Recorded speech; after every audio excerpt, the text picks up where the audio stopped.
یہ جو موقع آتے ہیں نا شب برات کے، شب قدر کے، یہ بنیادی طور پر اللہ تعالیٰ کی طرف سے دی ہوا موقع ہوتا ہے کہ چلو تمہیں چانس دیتے ہیں، پابندی کوئی نہیں، لیکن رب کی طرف سے نا موقع ملتا ہے، چلو تمہیں ایک موقع دیتے ہیں، چلو اپنے آپ کو کلیئر کر لو، تمہیں موقع دیتے ہیں، یا اللہ کیا کرے کچھ بھی نہیں، آ کے نا سچے دل سے 2 رکعتیں پڑھ کے توبہ کرو، عرش کا مالک پچھلے سارے معاف کر دے گا۔ ان لوگوں کی باتوں پہ نہ جائیں جو بلا وجہ پریشان کرتے ہیں، لوگوں کو شب برات کا حوالہ بھی نہیں مل رہا، حالانکہ ترمذی شریف میں حدیث موجود ہے، سیاہ ستہ کی روایت ہے ترمذی میں، پہلے کہتے ہیں سیاہ ستہ سے دکھاؤ، جب سیاہ ستہ سے مل گئی تو آپ اور کدھر جانا ہے؟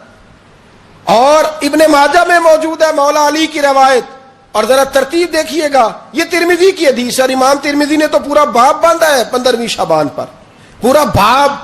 اب تمہاری مرضی ہے اگر تم نئی بات کو سمجھنا چاہتے، لیکن میں نے پہلے بھی کہا تھا پھر کہتا ہوں، اگر ہمیں کوئی شخص کہتا ہے کہ شب برات کو اٹھ کے نفل نہ پڑھو، تو بھائی نفل ہم نے پڑھنے اللہ کی رضا کے لیے، ہمیں کسی بندے سے ڈگری لینے کی ضرورت نہیں، نہ تو ہمارے اور رب کے درمیان معاذ اللہ کوئی وسیلہ ہے کہ تو کہے گا تو پڑھیں گے، جب دل کرے گا پڑھیں گے، اور جتنے دل کرے گا پڑھیں گے۔ ہم تو نفل کہہ رہے ہیں اس کو، ہم نے کب کہا ہے ضروری ہے جو عشاء پڑھ کے سو جائے فجر تک سویا رہے، ہم اس کو گناہگار نہیں کہہ رہے، لیکن یہ ضرور کہیں گے کہ گولڈن چانس مس کر دیا اس نے، چانس مس کیا ہے، یہ تو اللہ کی رحمت کا موقع تھا۔ حضرت سیدہ عائشہ صدیقہ رضی اللہ تعالی عنہا ارشاد فرماتی ہیں کہ شعبان کی 15ویں رات تھی، یعنی شب برات کی رات، فرماتی ہیں شعبان کی 15ویں رات تھی، میں نے اچانک نظر ڈالی تو حضور میرے بستر میں تھے، پھر میری نظر پڑی تو حضور نہیں تھے، میرے دل میں گمان آیا، خیال آیا کہ شاید کسی اور زوجہ کی طرف حضور کا میلان تباہ ہو گیا ہو، وہاں تشریف لے گئے ہوں۔ فرماتی میں اٹھی باہر گئی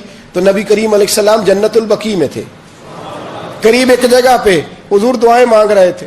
فرماتے میں گیا تو حضور فرمانے لگے ابو بکر کی بیٹی تو نے کیا گمان کیا کہ اللہ کا رسول تیری حق تلفی کرے گا؟ عرض کی حضور آپ مالک ہیں، کہیں اور جانا چاہیں تو میری طرف سے پابندی نہیں۔ کہتی ہے وہاں کھڑے کھڑے میرے رسول کریم نے بیان فرمایا، یہ ترمذی کے لفظ ہیں، حضور نے فرمایا عائشہ یہ شعبان کی 15ویں رات ہے، مدینے میں سب سے زیادہ بکریاں بنو کلب کا قبیلہ پالتا تھا، فرمایا آج کی رات بنو کلب کے قبیلے کی بکریوں کی تعداد کے مطابق اللہ میری امت کے لوگوں کی بخشی فرما دے گا۔ یہ وہ رات ہے۔ جناب عائشہ صدیقہ رضی اللہ تعالیٰ عنہ نے بات رات کو سنی تنہائی میں نبی پاک سے، رات کو تنہائی میں حضور سے سنی، سویرے جناب عائشہ نے کل امت کو بتائی۔ اگر یہ بات اہمیت والی نہ ہوتی تو بی بی صاحبہ آگے روایت کرتی، یہ کتابوں میں آتی، یہ لوگوں کو بتاتی۔ حضرت عائشہ نے روایت کیا اور مولا علی شیر خدا نے تو کھل کے کہا، ابن ماجہ میں حضرت علی سے پیار کرنے والوں کے لیے الگ عنوان، مولا علی نے کھل کے فرمایا شعبان کی 15ویں رات کو رات عبادت کرنا اور سویرے روزہ رکھنا۔ حضرت علی کے لفظ بائی نہیں سیاستہ میں، رات کو عبادت کرنا، دن کو روزہ رکھنا۔ ویسے تو رب کریم ہر روز تہجد کے وقت پہلے آسمان پر نزول اجلال فرماتا ہے اور لوگوں کو فرماتا ہے کوئی بخشش مانگنے والا؟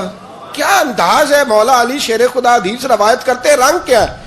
فرمایا باقی راتوں میں نا تھوڑا سا پیکج ہوتا ہے، تھوڑا سا آخری حصے میں رات کے شب برات کو نا رات چڑھتے ہی اللہ پہلے آسمان پر جو اس کی شان کے لائق ہے نزول اجلال فرماتا ہے، اور پہلا جملہ یہ فرماتا ہے کوئی معافی مانگنے والا؟ اللہ کرے آپ کو سمجھ آئے، یعنی معافی دینے والا کہہ رہا ہے چلو آؤ ادھر آؤ ذرا معافی مانگو، میں معاف کرنے آیا ہوں، مانگو معافی، ہے کوئی معافی مانگنے والا؟ معاف کر دیں گے۔ اور آپ فرماتے ہیں ہے کوئی رزق مانگنے والا؟ وہ جو بڑی درخواستیں دیتے پھرتے ہیں نا مختلف اداروں میں، وہ ایک درخواست نا شب برات والی رات بھی دے۔ اور میں نہیں کہہ رہا، مولا علی شیر خدا فرما رہے ہیں، اور وہ خود نہیں فرما رہے، وہ نبی پاک کا فرمان نقل کر رہے ہیں، اور وہ رسول اللہ صلی اللہ علیہ وسلم کی بات نہیں بیان کر رہے، وہ کہتے ہیں رب فرماتا ہے کوئی روزی مانگنے والا؟ سارے سیٹھوں نوابوں جاگیرداروں کے پاس جا کے تھک گئے ہو، ایک دن میرے کہنے پر، ایک رات، ایک دیہڑی ذرا شب برات والی لگا کے تو دیکھو۔